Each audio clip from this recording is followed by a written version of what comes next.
how does Bitcoin increase the number of... I thought we were going to get through the whole thing with no Bitcoin. All right, good. Well, now I'm curious about this. How does it increase the amount of goods and services in the world? So we talked about like Google Maps, for example, right? It's like, okay, they develop a virtual product. It makes economic transactions that otherwise wouldn't have been possible happen. It like saves his time. He can use that time to do other things, blah, blah, blah. All kinds of other like benefits. What is that for Bitcoin? Well, I think the single most important piece is Bitcoin gives people back their time. Okay. So if you think of money, money is just time. And you work to get economic value that you then want to hold. The more economic value that you hold, the less that you have to rent out your time or spend your time to get more economic value. So think of it in terms of rich people. They have the freedom of time. They can go do what they want. They can travel. They can spend it however they want. They're not beholden to, I have to go to my 9-to-5 job and make economic value so I can pay my bills and do all this. Yeah. So the more money or economic value that you hold, the more time that you have in terms of free time. The reason why that's important is because today the money loses value. So if I have $100 in 1990 and I hold it for 20 years, it buys me less goods and services. So there's this constant feeling of like, I can never get ahead. It's the rat race, right? Now, 50+%, 55% of American citizens invest. They have some investable asset. And so the goal is for those investable assets to outpace the devaluation of the currency. And so stock market goes up, real estate goes up, commodities, bonds, whatever, right? So I get some ability to outpace it. But 45% of Americans have no investments. They just have cash. The paycheck to paycheck, or they just have 100% of their wealth in cash. Those people have gotten worse off over the years. And then if you look in the last 2.5 years, inflation is now at 8.5, 9.1%, but that's on top of the 5 to 7% inflation from last year. So we have this compounding effect. And so while the devaluation of the currency has accelerated, wage growth hasn't kept up. So if you were getting paid $10 an hour in 2019, $10 an hour in 2020, $10 an hour in 2021, and $10 an hour in 2022, you're actually getting paid less money today than you were back in 2019. Because your purchasing power's gone down. Right. So what Bitcoin does is Bitcoin just simply says, if you go to work and you earn money, you can now save it and no one can devalue it. Right. Okay. But given the volatility in its price, it sounds like you're saying, correct me if I'm wrong, but that it gives you like a stable way to store your, like a low volatility way to like store your savings. So it's the single most important thing for a society. Right. But given the recent volatility in the price, there's no volatility. Okay. The only volatility is how many dollars people are willing to give you for it. It's the exchange price that's volatile. Is the dollar volatile? Less than Bitcoin, yeah. But I would argue it's not.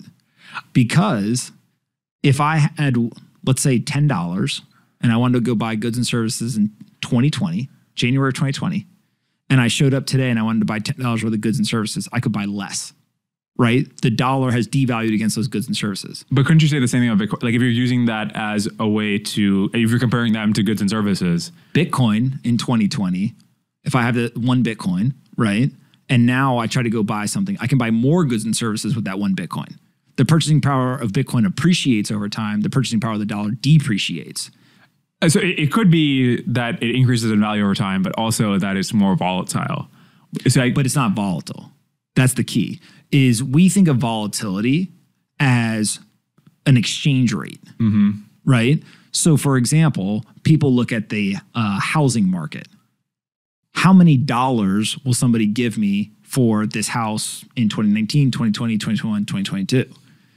But the house is not volatile. The house is a fucking house. It's got 4 walls, it's got a roof, and people still live in it. The volatility is the exchange rate to dollars. Now, that's how finance is based, right? So it's not like, we shouldn't think about, exchange rates or anything like that. But when you price the home, you don't say like it's worth 1 home, now it's worth 2 homes, right? You say, no, it's worth, $100,000, it's worth $125,000, it's worth $75,000. So there's an exchange back into a common unit of account. Okay, but if you take dollars out of it, I would just say like how many apples could you buy with 1 Bitcoin? That amount, again, is still an exchange rate, but even if you take the dollars out of it, even compared to goods and services, it seems more volatile than... But it's volatile to the upside where the dollar is volatile to the downside. Yeah, unless you bought at the peak. Well, if you're trying to optimize on a single day-to-day basis, like basically, if you say, hey, I bought 1 Bitcoin today and then I try to spend it in a week, you're a day trader. Yeah. Right? But nobody says, oh, I got $1 12 months ago and now it's down 10% in purchasing power, right? Like the dollar is horrible and no one should use dollars. But the 45% of people you mentioned who don't have any investments, they're probably the kind of people who don't have, who can't just hold for a long time. Like they're the kind of people who need to be liquid on a very regular basis. Like they get a paycheck, they need to use it.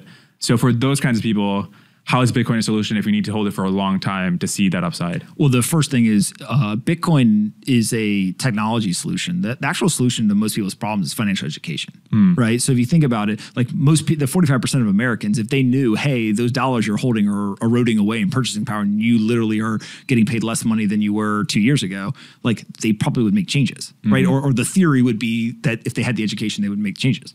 The first problem is like, they just don't know that. And so like, why don't we teach that in school?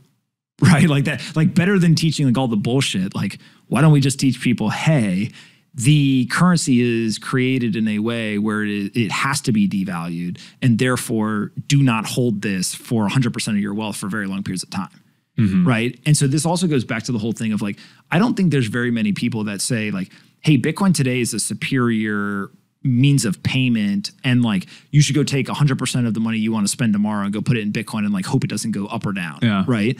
I think instead where you're seeing a lot of adoption is actually as a store of value. So a lot of people are coming in and you see it in the data, like 60+% of Bitcoin in circulation hasn't moved in a year. Right. So people are, for majority of the Bitcoin that is held by folks, they're buying it and holding it for long periods of time. Okay. And so the theory, and again, takes time to see if this plays out, is that you have, as a currency, you have to establish yourself as a store of value before you can ever become a means of exchange.